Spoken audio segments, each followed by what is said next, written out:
Hoy vamos a hablar en Las Tres Gracias de un tema que si bien hemos escuchado muchas cosas, oímos hablar mucho de eso, pero algunas veces cuando ya llega un paciente a la familia, yo creo que el mundo se puede nublar completamente y las opciones son muy distintas. Se trata del Alzheimer. Hoy le damos la bienvenida a la doctora Claudia Ramos, quien es psiquiatra, y nos va a estar acompañando para que resolvamos dudas muy comunes, ¿verdad, Sandri?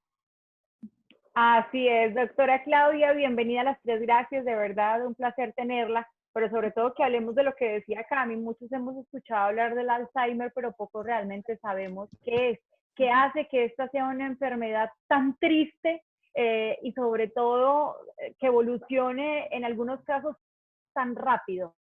Bienvenida. Bueno, muchísimas gracias por tenerme pues como aquí en este programa. El Alzheimer es una enfermedad bastante triste y a la vez muy común, ¿sí? En este momento el Alzheimer es la demencia más común a nivel mundial, ¿sí? Se presume que más o menos aproximadamente cada 6 segundos hay un nuevo caso de demencia.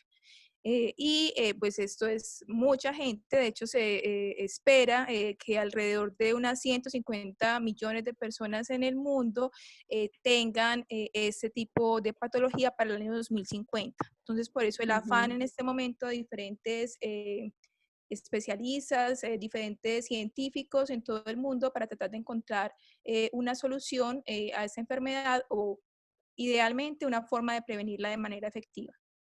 Doctora, ¿y cuál sería como la forma para prevenirlo? ¿Se puede hablar como de algunos signos de alerta, de alarma que nos puede decir pilas, haga algo antes de que sea muy tarde? Bueno, entonces, pues es importante yo creo que aclarar, porque bueno, para mí ha sido como una sorpresa, todavía lo sigue siendo, que aunque se escucha con frecuencia este término, de pronto pocas personas conocen exactamente qué significa.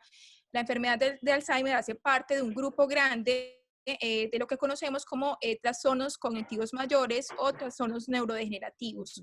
Estas son enfermedades que afectan el sistema nervioso y como su nombre lo sugiere, neurodegenerativos, con el tiempo va empeorando la condición de salud de la persona.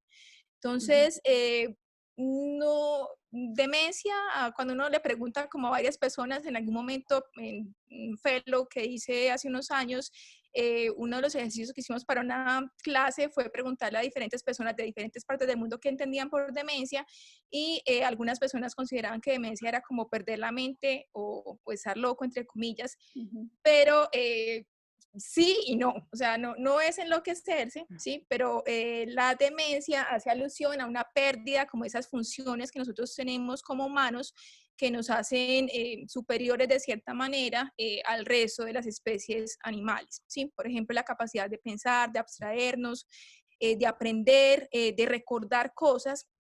Esas son las funciones, algunas de las funciones cognitivas superiores, la capacidad del lenguaje es otra, y eso en diferentes tipos de trastornos neurodegenerativos puede perderse, ¿sí? Específicamente en el caso de la enfermedad de Alzheimer, la función cognitiva que inicialmente se altera es la memoria, ¿sí? Pero no la memoria en general.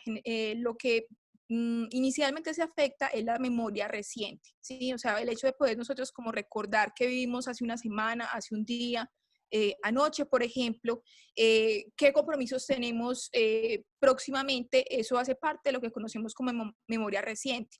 Y se debe al funcionamiento de una estructura en nuestro cerebro que se llama hipocampo. Ese hipocampo es una estructura que pues es muy bonita, tiene de hecho la forma como de un caballito de mar y de ella depende que nosotros podamos tener esa capacidad, ¿cierto? De recordar como las cosas que hemos vivido en el corto plazo.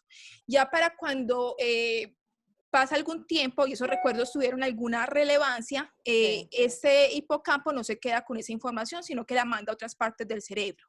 Entonces es ahí cuando esa memoria de corto plazo se convierte en memoria de largo plazo, ¿sí? Hay otras cosas que el hipocampo decide, bueno, esto no vale la pena recordarlo porque esto pues no tiene relevancia, entonces lo voy a olvidar. Y pues hay mecanismos en el hipocampo para que esa información de corto plazo se olvide, ¿sí? Con las personas que empiezan a tener una enfermedad de Alzheimer, ¿qué ocurre? En ese hipocampo, debido a unas sustancias que se llaman placas de amiloide, u ovillos neurofibrilares, que son como unas proteínas malas o anormales, ese hipocampo se va destruyendo.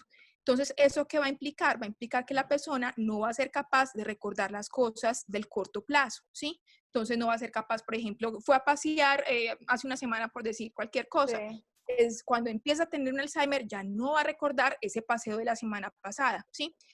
O cosas que le dicen, pues se le olvida al poco tiempo, no las fija en ese hipocampo, por tanto esa persona pues van a tener que estarle repitiendo varias veces una misma información. A su vez, del hipocampo también depende que uno pueda recordar lo que acaba de decir, ¿sí? O aquello que acaba de vivir. Entonces, esas personas cuando desarrollan ese tipo de enfermedad, por otro lado, pueden tener también repetidera, es decir, una y otra vez van repitiendo como la misma historia porque no se acuerda que la contaron, ¿sí? Doctora, pero tengo una pregunta frente a eso, Sí. y eso no es propio del envejecimiento, eso no nos va a pasar a todos o no les pasa a todas las personas que van No. envejeciendo. Es No. muy buena pregunta porque no. Y de hecho eso, por ejemplo, es lo que hace que en muchos casos se consulte de manera tardía. Porque cuando, o sea, el factor de riesgo más importante en la enfermedad de Alzheimer es la edad, ¿sí? En la medida que vamos envejeciendo, cada vez más hay más riesgo de padecer una enfermedad como esta. Pero los problemas de la memoria no son algo que todas las personas, por el hecho de estar envejeciendo, van a tener, ¿sí? Con el tiempo, ¿qué tipo de problemas de memoria son comunes? Por ejemplo, no recordar algunos nombres, ¿sí? Eso, pues, no sé si a ustedes les ha pasado, a veces con mi abuelita pasa que ella nos Eso llama. nos pasa ya, o sea, no Ya, hay que esperar. En donde ve las llaves del carro, bueno, muchísimas totalmente, cosas sí. que son básicas. Bueno, entonces vamos a hacer algo, doctora.